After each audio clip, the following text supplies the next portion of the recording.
পাঙাশ মাছের ভক্তরা কই সারপ্রাইজ। যেদিন আমার শ্বশুর বাজার থেকে ইয়া বড় একটা পাঙাশ মাছ এনে আমার সামনে রাখলেন, পাঙাশ মাছটাকে দেখে চিৎকার দিয়ে বলেছিলাম, ও মা গো, আজ পাঙাশ মাছ রান্না হবে। আমার শাশুড়ি মা তার বুকে 3 বার থুতু দিয়ে বলেছিলেন, ভয় পেয়েছেন কেন, তুমি পাঙাশ মাছ খাও না? হ্যাঁ মা, পাঙাশ মাছ আমার খুব প্রিয়। তাহলে তুমি তোমার মন মতো কাটো মাছটাকে। না মা, আমি তো পাঙাশ মাছ খেতে পারি, কাটতে পারি না। আচ্ছা ঠিক আছে, আমি কাটছি। শাশুমা পাঙাশ মাছ কাটছেন আর আমি মন প্রাণ ভরে পাঙাশ মাছ কাটা দেখছি। মনে মনে ভাবছি, ইস, কতদিন হয় পাঙাশ মাছ খায় না। বাবার বাড়িতে কেউ পাঙাশ মাছ পছন্দ করে না, তাই আম্মু আমাকে একার জন্য পাঙাশ মাছ রান্না করে দিত।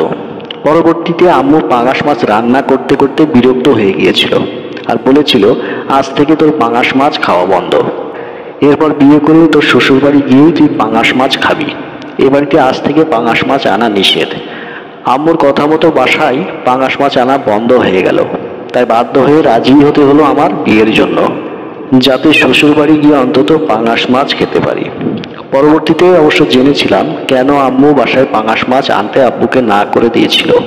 কারণ আমি যাতে পাঙাশ খাওয়ার লোভে হলেও বিয়েতে রাজি হই। কারণ আমি সব ছাড়তে পারি কিন্তু পাঙাশ ছাড়তে পারি না। পাঙাশ মাছ আমার এতই প্রিয় যে স্কুলের সব থেকে প্রিয় স্যারটার নিকনাম আমি পাঙাশ দিয়েছিলাম। একদিন স্যার ক্লাসে আসছিল আর আমি জানলা দিয়ে দেখেই আমার বান্ধবীকে বলেছিলাম, ওই কথা বন্ধ কর, পাঙাশ স্যার চলে এসেছেন। কিন্তু স্যার সেদিন ক্লাসে এসে আমাকে কান ধরে বেঞ্চের উপর দাঁড় করিয়ে রেখেছিলেন। আমার অপরাধ, তাকে আমি পাঙাশ বলি। অথচ স্যার কোনোদিন জানতেও পারলো না সে যে আমার কত ফেভারেট। তাই তো তাকে আমি ভালোবেসে পাঙাশ বলি, তাচ্ছিল্য করে নয়। একদিন এক বান্ধবীর কাছে আমার প্রিয় বান্ধবী রাত্রির সুনাম করছিলাম আর শেষে বলেছিলাম, রাত্রির মতো মেয়েই হয় না, রাত্রিটা একটা পাঙাশ। সেদিনের পর থেকে রাত্রি আমার সাথে কেন যেন কথাই বলে না। পরে শুনেছিলাম রাত্রি নাকি সাইডে থেকে শুনেছিল আমি ওকে পাঙাশ বলেছি, আর পাঙাশ বলে ওকে নাকি আমি ইনসাল্ট করেছি। বিয়ের পরপরই বর বলল, আমার বন্ধুদের সবার বউ ওদের আদর করে কত নামে ডাকে, তুমি আমায় কিছুই বলে ডাকো না, তাহলে তুমি কি আমায় ভালোবাসো না? বরকে জড়িয়ে ধরে বলেছিলাম, তোমাকে ভালো না বেসে থাকতে পারি? 10টা না 5টা না, একটা মাত্র পাঙাশ তুমি আমার। বর আমাকে এক ধাক্কায় দূরে সরিয়ে দিয়ে বলেছিল, হয়েছে, তোমার আর আমাকে আদর করে কিছু বলে ডাকতে হবে না। সেদিন বরকেও বোঝাতে পারিনি তাকে যে আমি পাঙাশের মতো ভালোবাসি। শাশুড়ির মাছ কাটার শেষে যেই না শাশুড়ি মাছ ধুয়ে রান্না করতে বলল, আর তখনই পাশের বাসার ভাবি এসে বলল, মাছ ফ্রিজে রেখে দিন ভাবি, আজ আপনাদের আমাদের বাসায় দাওয়াত। আমার ছেলের আজ জন্মদিন, দুপুরে আর রাতে আমাদের বাসায় খাবেন আপনারা। শাশুড়ি হাসি মুখে ঠিক আছে বলে পাঙাশ মাছটা ফ্রিজে রেখে দিল। মাছটাকে ফ্রিজে তো রাখা হলো না, যেন আমার কলিজাটা নিয়ে ফ্রিজে রেখে দিল।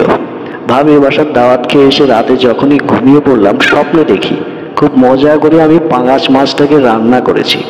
দেখলেই পেট ভরে যাচ্ছে আর খেতে না জানি কত মজা হয়েছে। কিন্তু হঠাৎ আমার ননদ ওর জামাই নিয়ে এসে হাজির, তাই ওদের পাঙাশ মাছই খেতে দিল শাশুড়ি। এত মজা হয়েছে যে ননদ আর ননদের জামাই সবটুকু তরকারি চেটেপুটে খেয়ে নিল, আর আমি না বলে চিৎকার দিয়ে ঘুম থেকে উঠে গেলাম। আমার বর বলল, কি হয়েছে, খারাপ কোনো স্বপ্ন দেখেছো? খারাপ নাকি, শুধু মারাত্মক বাজে স্বপ্ন দেখেছি। পরের দিন সকালে আমি তাড়াতাড়ি করে পাঙাশ মাছটা রান্না করি। দুপুরে সবাই খেতে বসে ভালো ভালো টুকরোগুলো নিয়ে নিল। শেষমেশ আমার কপালে জুটল পাঙাশের লেজ। তবু তৃপ্তির ঢেকুর তুলে খেয়ে নিলাম আমার প্রিয় পাঙাশ। কিছুদিন পর আমি প্রেগনেন্ট হই আর সবাই আমাকে জিজ্ঞেস করে, কি খেতে ইচ্ছা করে তোমার, কি খাবে তুমি বলো? আমি শুধু একটা উত্তরেই দিই, পাঙাশ। আমার যখন 9 মাস শেষের পথে, সেদিন আমার শ্বশুর মশাই আমার জন্য একটা ইয়া বড় পাঙাশ মাছ নিয়ে আসলেন আর শাশুড়ি মাকে বললেন, এই মাছ পুরোটা আজকে আমার বৌমাকে রান্না করে দিবে, ও মন প্রাণ ভরে খাক। শাশুড়ি মা আমাকে আস্ত একটা পাঙাশ একাই রান্না করে দিল। আমি পুরো মাছ একাই সারাদিন খাচ্ছিলাম। রাত্রে যখন খাচ্ছিলাম তখন একটা টুকরো খাওয়া শুধু বাকি, নিতে যাবো প্লেটে আর তখনই আমার পেইন শুরু হয়। মাকে বললাম, মা পাঙাশের টুকরোটা রেখে দেন, আমি হসপিটাল থেকে এসে খাবো। আমার বর আমাকে হসপিটালে নিয়ে যায়। ডাক্তার বলেন, এটা ডেলিভারি পেইন, এখনই আমার বেবি হবে। আমার বর বাসায় সবাইকে ফোন দিয়ে জানিয়ে দেয় আমার ফুটফুটে একটা ছেলে সন্তান হয়। খবর শুনে আমার শ্বশুর শাশুড়ি, আমার বাসার সবাই দ্রুত হসপিটালে চলে আসে। সবাই অনেক খুশি হয়। আর আমি মনে মনে আমার ছেলেটাকে কাছে নিয়ে বললাম, কাল সকাল পর্যন্ত মায়ের পেটে একটু থাকতে পারলি না, তাহলে আমি ওই টুকরোটাও শেষ করে ফেলতে পারতাম। তোর জন্য হলো না আমার ওই টুকরোটা খাওয়া। কেন যেন মনে হচ্ছিল আমার ছেলেটা আমাকে বলছে, তোমার এই পাঙাশ খেতে খেতে আমি অসহ্য হয়ে গেছি মা। তুমি কি জানো না, তুমি যা খাও আমিও যে তোমার মাধ্যমে তাই খাই। তাই আজ বাধ্য হয়ে আমার দুনিয়ায় আগমন করতেই হলো, নয়তো আমি ধীরে সুস্থে আর কয়েকটা দিন পরেই আসতাম। পাঙাশ খেতে খেতে আজ আমি বিরক্ত। শাশুমাকে বললাম, মা, কি বৌমা, খারাপ লাগছে? না মা। তাহলে কি বলো? মা, পাঙাশ মাছের টুকরাটা না কাল হসপিটালে নিয়ে আইসেন। ওটা আমি খেয়ে ফেলেছি বৌমা। হলো না রে, হলো না। কি হলো না বৌমা? হলো না আমার আর আস্ত একটা পাঙাশ খাওয়া। তো বন্ধুরা, এইরকম ছোট ছোট মজার গল্প পেতে অবশ্যই চ্যানেলটাকে সাবস্ক্রাইব করে বেল বাটন প্রেস করে রাখবেন। আর অবশ্যই গল্পটা ভালো লাগলে একটা লাইক দিয়ে কমেন্ট করবেন।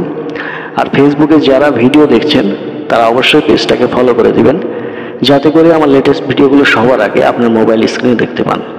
তো বন্ধুরা, আজ এই পর্যন্তই। ভালো থাকবেন, সুস্থ থাকবেন। ধন্যবাদ সবাইকে।